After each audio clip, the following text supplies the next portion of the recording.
Hello everybody, this is Ina again, and thank you so much for coming and visiting with me. I want to show you a journal I just finished. This one I made out of a Moleskine journal. I found it secondhand and it was in good condition in a way of cover and spine and closure, but it was not an art journal. It didn't have nice art paper in it. It was a calendar journal, so the paper were rather thin. And originally I thought, well, I glue them together, I gesso them, and I use them as an art journal. But lately I've done a lot of loose leaf collage pages, and I must say I really prefer that. So then I changed my mind and I thought, well, what can I turn this little book into? I have been watching lots of video on junk journals or art journals people make, and some of them are absolutely beautiful. They're definitely work of art. They're very pretty, they're very well done, everything is matching, and they just look really fantastic. But if I had one of those, I would collect them and I would cherish them, but I would probably never write into them. They're just too pretty, too nice to actually write in. I might use the tuck spots or the envelopes to, tuck some special things away, but to actually write on the pages wouldn't be me.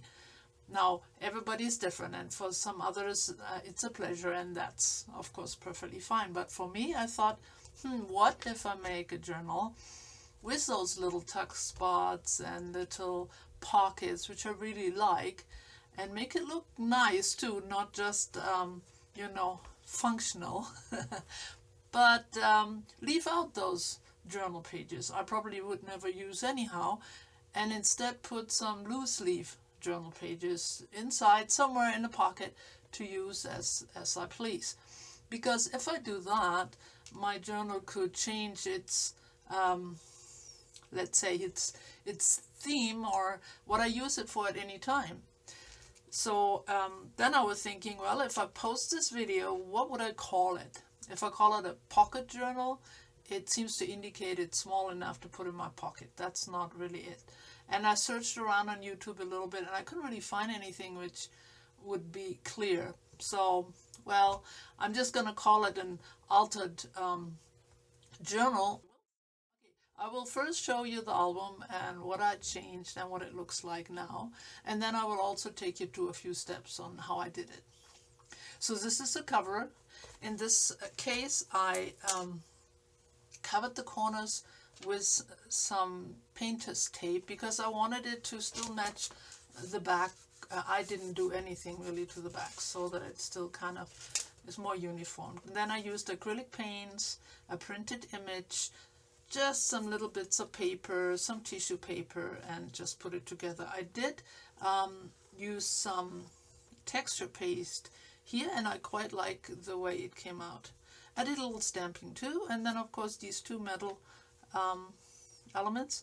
This one says breathe, and this one is just a flower from an old piece of jewelry. Her head actually came with a humongous flower, so I just put it on top of it. Then I used a little bit of lace here, which I coffee dyed a little bit to take off the white. And for the binding, I actually used thin ribbon because it only has 2 signatures. All right, now in this case, I actually happen to have a set of art pages, which is very unusual for me because I usually just pick up odds and ends, but a friend had given me half of what she had. So these are kind of matching, come from the same set. I have absolutely no clue what it's called. I will try to post a photo, what they originally looked like, and maybe somebody will recognize it. So it had something to do with fashion, Paris, and definitely vintage. So I went ahead and covered the inside here, the inside cover, and I did the same in the back. And actually the journal had a back pocket here. As you can see, this is the same color as the cover, and this was already part of the journal, so I kept it. And I also kept the next page because it was thicker than the calendar pages, same in the front here. So the inside cover plus the next pages came with the book. I left them, but then I took the inside out, and basically I only inserted 2 pieces, as you can see, 2 signatures made out of 1 page each, but they're very sturdy. I show you later what I used for these. And then I basically just put pockets on them, like there was a little envelope. It was just kind of a cute little size, a little tuck spot, and of course there's plenty of room for paper clips. At this moment I'm keeping just little ephemera pieces in there, which I might use for upcoming collage pages or gifts or whatever, but as I said before, I could change my mind anytime. Okay, there is a little bit of ribbon right here and right here, because I used a piece of cloth for the binding, but I didn't care for the color so much, so I covered it with a little bit of lace on those 2 sides. Here again, it was just an envelope. It was just an unusual size a little bit. There is a real big one because I wanted some really big pockets. Right now it just has an old library card in it, because of course some of these little pockets don't hold a whole lot. But they're fun to look at, fun to work with. And here too, I had 2 of these and I made 2 to kind of match them a little bit. Now before I glued all these elements in, I made them all separate. I did stain them a bit. Now this one, let's see, this one I used this one. Can you see? It's from Tim Holtz and it's called Rusty Hinge. I use that. And for the big pages all around, I distressed them all a little bit. I used this one, and it's called Walnut Stain. All right. So where were we? Okay, so here I just have some little tidbits in here, and another big pocket. It kind of repeats itself a little bit. I kind of love this paper actually, because it has a lot of handwritten script and other script, and I like script in my pages. I enjoy that. Here I made 2 corner tugs. They're a bit tight. Next time I would probably give them a little, you know, maybe a little, I don't know how you call it, like it has on this pocket. Like, anyway, something to give it a little more space. Alright, there's another tag spot and another one. I love tags for whatever reason. I just love them, so this gives me a good place to put them, and then later on I use them for something else. Another little envelope, and here in the big pocket, which had already come with it, I put a notepad and some paper, so if I feel like writing something I can do so, and then keep it in here. So it's pretty simple, but I quite like the way it came out, and I'm thinking I would really actually use this. Oops. Alright, let's straighten this up. And the only thing I did to the closure, because I kept it the way it was, I added a couple buttons and it's a little flower from a little jewelry piece. So there it is. And now let me show you what I used for this. I will open this again so you can see. Now, after I took the middle out, I was looking for something to fit the size, and I happened to have a bunch of greeting cards. They're older greeting cards. I could never use them probably in the mail, so they were just about the perfect size. They're maybe 2 millimeters shorter, but I really didn't mind. So when they had, I cut them down a little bit, and those were the base for these 2 inserts. Now I want to show you how I went from there, and I want to show you how I did a couple of the pockets. It's not rocket science, and the ones of you who have done plenty of journals, you probably know a better way or another way, but this is a simple way, so maybe I'm hoping it'll be useful for someone who may be just starting out. Now in order to show you, I'm still working on another project too, for which I will need skinnier pages. So I cut one of these cuts down even a little more, just so after I show you how to do this, I can still use this for another project I have in mind.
much for watching that tiny little tutorial. The main thing is just to use envelopes for the pockets, because they already have the corner made, and it's way easier. And I do find that it is way stronger if you use a pocket which has a backing like this, because then of course the whole back gets glued down to your page and not just the edges, and it makes it way sturdier. So it's a good thing to do. And if you don't want to build your pocket from scratch, then using an envelope, any old envelope, because you're covering it with paper, will do. You can use a corner to make nearly all of these kind of tucks and pockets. Alright, I hope you enjoyed my video. Please comment, I always love to hear from you, and I hope to see you soon again. Bye bye.